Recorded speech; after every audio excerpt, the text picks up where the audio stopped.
손등에 주사 한 방이면 끝납니다. 지갑도 신분증도 병원 카드도 교통카드도 전부 다 필요 없어지는 거죠. 지금 이 순간에도 세계 어딘가에서 실제로 손에 칩을 심고 버스 타고 밥 사 먹고 아무 말 없이 병원 기록이 열리는 사람들이 살아가고 있습니다. 더 놀라운 건 이게 넷플릭스 드라마 속 이야기가 아니라는 사실이죠. 이미 5,000명이 넘는 사람들이 자발적으로 자기 몸속에 칩을 품고 일상을 살아가고 있으니까요. 오늘 이 영상을 끝까지 보시면 여러분도 반드시 이 선택 앞에서 한 번쯤 멈추게 될 겁니다. 챙겨주는 민생복지 아직 구독 안 하신 분들 지금 바로 구독 눌러주세요. 이런 이야기 다른 데선 이렇게 속 시원하게 안 챙겨드립니다. 지금부터 본격적으로 시작합니다. 사람 몸속에 칩을 심는다는 발상, 솔직히 처음엔 거부감이 드는 게 정상이죠. 그런데 잠깐, 우리는 이미 몸속에 기계를 품고 사는 시대에 살고 있지 않나요? 심장 박동을 조절하는 기기, 혈당을 자동으로 감지하는 장치, 인공으로 만들어진 관절, 전 세계 수백만 명이 이미 이걸 몸속에 달고 살아가고 있습니다. 마이크로칩은 그 연장선에서 등장한 기술이에요. 크기는 쌀알 하나,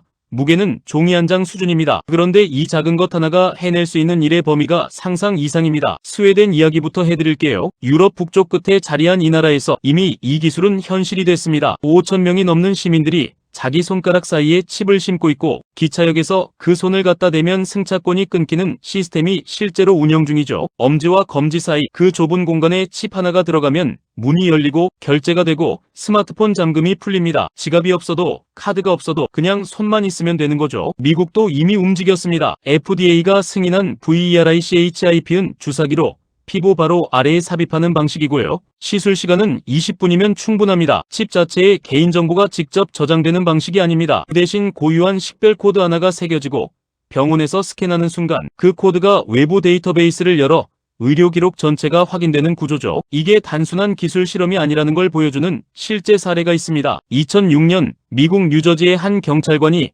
고속 추격 중 차량이 전복되는 사고를 당했습니다. 의식은 없었고 말은 할 수 없었고 신분증도 어디 있는지 알 수 없는 상황이었죠. 이때 응급실 의료진이 팔에 스캐너를 갖다 댔습니다. 그러자 즉시 그 경찰관이 제1형 당뇨를 앓고 있다는 사실이 확인됐고 혈당 관리가 신속하게 이루어지면서 최악의 결과를 막을 수 있었죠. 나중에 그는 이렇게 말했습니다. 내가 아무 말도 할 수 없는 그 순간 칩이 나 대신 말해줬다고요. 이건 그냥 편의 기술의 문제가 아닙니다. 치매가 있는 어르신이 길을 잃었을 때, 언어가 통하지 않는 해외에서 쓰러졌을 때, 신원을 알 수 없는 환자가 응급실에 실려왔을 때 이 칩 하나가 그 사람의 이름과 혈액형과 복용 중인 약 목록을 대신 전달해 줄 수 있습니다. 기업 현장에서도 이 기술은 이미 움직이기 시작했습니다. 2017년 미국 위스콘신주의 한 기술 기업은 직원들에게 자발적으로 칩 이식을 제안했습니다. 회사 출입도 칩으로, 구내식당 결제도 칩으로, 카드키를 잃어버릴 일도, 지갑을 놔두고 올 일도 깔끔하게 사라진 거죠. 그렇다면 현재 이 기술 어디까지 실제로 쓰이고 있을까요? 교통과 결제는 일부 상용화됐습니다. 의료기록 연동은 FDA 승인 후 제한적으로 활용 중이고요. 건물 출입과 잠금 해제는 실생활에서 이미 쓰이고 있죠. 다만 위치 추적은 아직 안 됩니다. 현재 칩에는 GPS 기능이 없어서 스캐너 가까이 갔을 때만 반응하는 수동형 방식이기 때문이에요. 주민등록증이나 여권 기능을 공식 대체하는 나라도 아직은 없습니다. 그런데 바로 여기서 진짜 질문이 시작됩니다. 이게 내 삶을 편리하게 해주는 기술인지 아니면 누군가가 나를 언제든지 들여다볼 수 있는 통로가 되는 건지. 칩에 새겨진 식별 코드를 휴대용 스캐너로 복제하는 건 기술적으로 어렵지 않습니다. 의료 정보가 통째로 새어나갈 수 있고 금융 정보와 연동될 경우엔 도난의 개념 자체가 완전히 달라지죠. 몸에서 꺼낼 수 없는 신분증이라면 그게 털렸을 때 우리는 어떻게 해야 하는 걸까요? 이 질문의 답이 이 기술의 미래를 완전히 가릅니다. 한국은 아직 공식 도입 논의조차 시작하지 않은 상태입니다. 기술의 문제가 아니라 법과 윤리와 사회적 합의가 먼저 이루어져야 하는 사안이기 때문이죠. 그런데 말이죠. 여기서 제가 드리고 싶은 이야기가 하나 더 있습니다. 이 기술이 진짜 무서운 이유는 기술 자체가 아닐 수 있다는 거예요. 이 장에서 더 깊이 들어가 보겠습니다. 이 칩이 실제로 어떤 방식으로 우리 일상을 바꾸는지, 그리고 지금 세계 각국이 이 기술을 둘러싸고 어떤 움직임을 보이고 있는지 절대 놓치지 마세요. 세상에서 가장 안전한 신분증은 무엇일까요? 잃어버릴 수 없고 빼앗길 수도 없고 불에 타지도 않는 신분증. 바로 당신 몸 안에 심어진 칩입니다. 1장에서 이 기술이 이미 일상 속에 들어와 있다는 사실 확인하셨죠? 2장에서는 한 걸음 더 깊이 들어갑니다. 각국 정부와 기업들이 이 칩을 두고 지금 어떤 움직임을 보이고 있는지, 그리고 이 기술이 우리 삶의 어떤 부분까지 파고들고 있는지 지금 시작합니다. 먼저 숫자 하나를 기억하세요. 2025년 현재 전 세계 인체 마이크로칩 시장에서 북미가 차지하는 비중은 약 42%입니다. 이 숫자가 말해주는 건 단 하나입니다. 실험 단계는 이미 지났다는 사실이죠. 의료 현장이 가장 먼저 바뀌고 있습니다. 칩 하나의 혈액형, 알레르기 정보, 현재 복용 중인 약 목록, 만성질환 이력이 코드로 연결되면 응급 상황에서 보호자를 찾아 헤매는 시간이 사라집니다. 런던에 본사를 둔 한 기업은 2020년 일반 스마트폰 NFC 기능으로 즉시 스캔 가능한 의료기록 칩을 출시했습니다. 특별한 장비 없이 간호사가 스마트폰 하나만 들이밀면 환자 기록 전체가 열리는 방식이죠. 이건 단순한 편의 기능이 아닙니다. 치매 어르신이 혼자 쓰러진 상황, 언어가 전혀 통하지 않는 해외에서 사고가 난 상황, 의식을 잃은 채 수술실에 들어가야 하는 상황, 이 모든 순간에 칩 하나가 결정적인 역할을 합니다. 한편 군사 분야에서도 이 기술은 논의 단계를 넘어섰습니다. 병사가 작전 지역에 도착하는 순간 칩이 자동으로 인사 기록을 갱신하고 전투 지역 수당을 활성화하고 예방접종 이력과 긴급 연락처까지 연동되는 시스템이 이미 연구 중이에요. 부상으로 말을 못하는 병사라도 야전 의료팀이 스캔 한 번이면 혈액형과 현재 복용량 목록이 바로 뜨는 거죠. 놀랍게도 이건 먼 미래 이야기가 아닙니다. 미군을 포함한 일부 국가군대에서 이 시스템의 시범 운영을 이미 검토해온 것으로 알려져 있으니까요. 그렇다면 왜 이 기술이 더 빠르게 퍼지지 않는 걸까요? 가장 큰 벽은 두 가지입니다. 보안, 그리고 신뢰. 칩에 새겨진 식별 코드를 복제하는 기술은 이미 존재합니다. 고가의 전문 장비가 아니어도 됩니다. 누군가 당신 옆에 바짝 붙어 스캐너를 들이밀면 이론적으로 당신의 코드를 가져갈 수 있는 거죠. 몸에서 꺼낼 수 없는 신분증이 복제된다면 그 피해는 지갑을 잃어버리는 수준이 아닙니다. 의료기록, 금융정보, 신원 전체가 복사된 채로 어딘가에서 돌아다니는 상황이 됩니다. 더 놀라운 건 따로 있습니다. 이 칩에 반대하는 사람들 중에는 종교적 이유를 드는 경우도 상당합니다. 성경 요한계시록에는 오른손이나 이마에 표를 받지 않으면 거래 자체가 불가능해진다는 구절이 있습니다. 오른손에 심는 칩, 이마에 심는 칩, 그 칩 없이는 결제가 안 된다는 시나리오. 이 세 가지가 맞물리면서 전 세계 일부 종교 공동체에서는 이 기술에 대한 강한 거부감이 형성된 상태입니다. 기술의 문제를 넘어 이 칩은 사회 전체의 가치관 충돌을 건드리고 있는 겁니다. 그렇다면 한국은 지금 어디에 서 있을까요? 법적으로도 사회적 합의 면에서도 이 논의가 공식 테이블에 오른 적은 아직 없습니다. 다만 기술적 준비는 이미 충분한 상태라는 점이죠. 진짜 질문은 이 기술을 쓸 수 있냐가 아닙니다. 쓸 것이냐 말 것이냐 사이에서 우리 사회가 어떤 선택을 할 것이냐입니다. 3장에서는 이 선택의 기준이 될 핵심 사실들을 정리해드립니다. 이 칩이 실제로 우리 삶을 얼마나 바꿀 수 있는지, 그리고 우리가 아직 놓치고 있는 진짜 핵심이 무엇인지 절대 놓치지 마세요. 자발적으로 시작된 일이 어느 순간 선택이 아닌 기준이 되어버린 경험 한 번쯤 있으시지 않나요? 스마트폰이 처음 나왔을 때도 그랬습니다. 없어도 된다고 했죠. 지금은 스마트폰 없이 버스 타기도, 병원 예약하기도, 심지어 은행 업무 보기도 쉽지 않은 세상이 됐습니다. 이 칩 이야기도 지금 그 출발선 어딘가에 서 있습니다. 3장에서 다룰 이야기가 바로 이겁니다. 이 기술이 선택에서 기준으로 넘어가는 그 경계선, 그리고 우리가 반드시 알아야 할 진짜 핵심, 지금 시작합니다. 먼저 이 질문부터 드리겠습니다. 지금 여러분 지갑 안에 있는 주민등록증, 처음부터 모두가 자연스럽게 받아들였을까요? 1968년 한국의 주민등록증 제도가 처음 도입됐을 때 반발이 없었던 건 아닙니다. 국가가 모든 국민에게 번호를 부여하고 신체 정보를 수집한다는 것 자체가 낯설고 불편한 일이었으니까요. 지금은 어떻습니까? 주민등록번호 없이 병원 가는 것, 계좌 여는 것, 취업하는 것 사실상 불가능에 가깝죠. 마이크로칩도 같은 경로를 밟을 수 있다는 게 이 기술을 둘러싼 가장 핵심적인 우려입니다. 오늘날 이 칩을 도입하는 방식은 철저하게 자발적입니다. 스웨덴에서도, 미국에서도, 기업에서도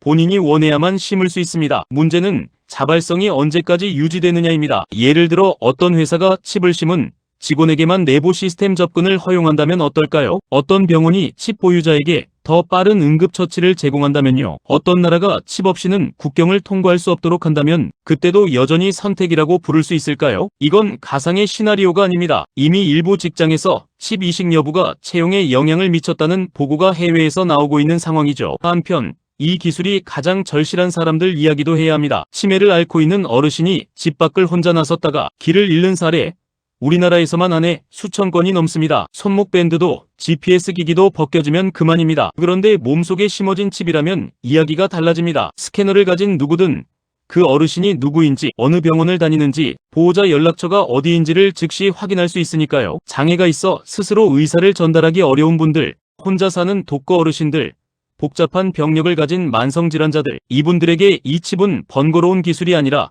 진짜 안전망이 될 수 있습니다. 이 기술의 가장 첨예한 대립이 바로 여기에 있습니다. 누군가에게는 감시의 도구가 되고 누군가에게는 생명줄이 된다는 사실이죠. 그렇다면 데이터는 누가 관리할까요? 이게 이 기술의 가장 어두운 지점입니다. 지금 방식은 칩 자체에 정보가 담기는 게 아니라 외부 민간 기업의 데이터베이스에 연결되는 구조입니다. 쉽게 말하면 내 몸속 칩의 열쇠를 내가 아니라 어느 회사가 쥐고 있는 셈이죠. 그 회사가 파산하면 어떻게 됩니까? 서버가 해킹되면요. 회사가 내 정보를 제3자에게 팔면 어떻게 막을 건가요? 실제로 VERICHIP의 초기 이용 약관에는 데이터베이스 보안 사고에 대한 회사 면책 조항이 포함되어 있었습니다. 내 몸속에 심어진 칩인데 그 데이터에 문제가 생겨도 회사는 책임이 없다는 구조였던 겁니다. 이 지점에서 우리가 가져야 할 기준이 분명해집니다. 기술이 좋고 나쁘고의 문제가 아닙니다. 누가 데이터를 통제하고 어디까지 열람이 허용되며 내가 원할 때 언제든 지울 수 있는가, 이 세 가지가 담보되지 않는 한 아무리 편리한 기술이라도 섣불리 받아들여선 안 되는 사안이라는 점이죠. 사장에서는 이 기술이 실제로 한국 사회에 도입된다면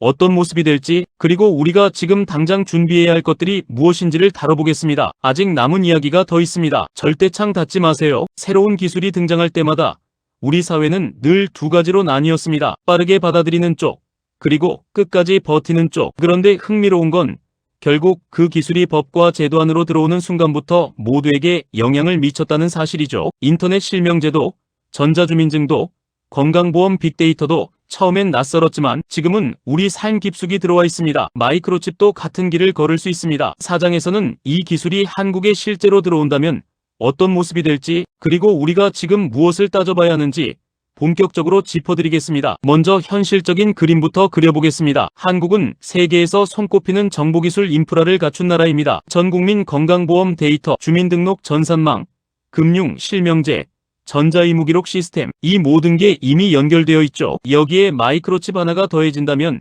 연결되는 정보의 밀도는 지금과 차원이 달라집니다. 병원 기록, 약 처방 이력, 교통카드 사용 내역, 금융거래, 신원정보가 칩 하나를 중심으로 통합될 수 있는 구조가 되는 거죠. 편리함의 크기만큼 위험의 크기도 비례해서 커집니다. 이때 가장 먼저 보호받아야 할 사람들이 있습니다. 바로 스스로 결정을 내리기 어려운 분들입니다. 인지 기능이 저하된 어르신, 중증 장애를 가진 분, 의사표현이 제한적인 환자분들, 이분들에게 칩 이식의 동의를 어떻게 받을 것인가? 이게 한국 사회가 가장 먼저 답해야 할 질문입니다. 지금도 요양시설에서 어르신의 GPS 손목 밴드 착용 동의를 가족에게 받는 경우가 대부분입니다. 몸속에 심는 칩이라면 그 기준이 훨씬 더 엄격해져야 한다는 점은 분명하죠. 한편 디지털 소외 문제도 빠뜨릴 수 없습니다. 스마트폰 보급률이 높은 한국에서도 65세 이상 어르신 중 스마트폰을 능숙하게 쓰는 비율은 전체의 약 68% 수준입니다. 나머지 32% 가까운 분들은 여전히 키오스크 앞에서 멈추고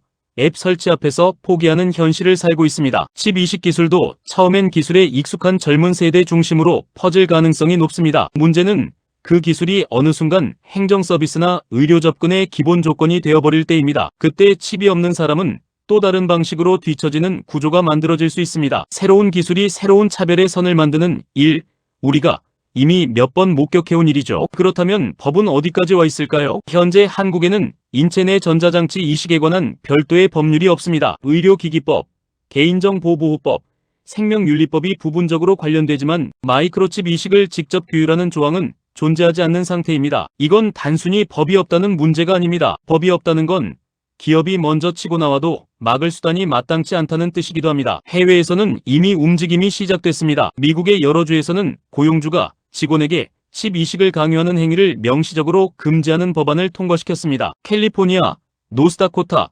위스콘신 등이 대표적이죠. 반면 한국은 아직 이 논의가 국회 테이블에도 오르지 않은 상태입니다. 더 놀라운 건 기술은 법보다 항상 빠르다는 사실입니다. 지금 이 순간에도 어딘가에서 더 작고 더 많은 정보를 담고 더 넓은 범위에서 인식되는 차세대 칩이 개발되고 있습니다. 우리가 이 기술을 어떻게 다룰지 사회적 합의를 끝내기도 전에 기술은 이미 다음 단계로 넘어가 있을 수 있는 거죠. 준비해야 할 건 기술이 아닙니다. 기술을 어떤 기준으로 받아들일 것인지, 누구의 동의를 어떻게 받을 것인지, 데이터를 누가 어디까지 볼 수 있는지, 원할 때 완전히 빠져나올 수 있는지, 이 질문들에 대한 답을 우리 사회가 먼저 준비해놔야 한다는 점이죠. 5장에서는 이 모든 흐름이 결국 어디를 향하는지, 그리고 지금 이 기술 앞에서 우리가 어떤 태도를 가져야 하는지 마지막으로 정리해드립니다. 가장 중요한 이야기가 남아 있습니다. 조금만 더 함께 해주세요. 역사를 보면 한 가지 패턴이 반복됩니다. 처음엔 두려워했고, 다음엔 익숙해졌고, 결국엔 그게 없던 시절을 기억조차 못하게 됐죠. 전기가 그랬고,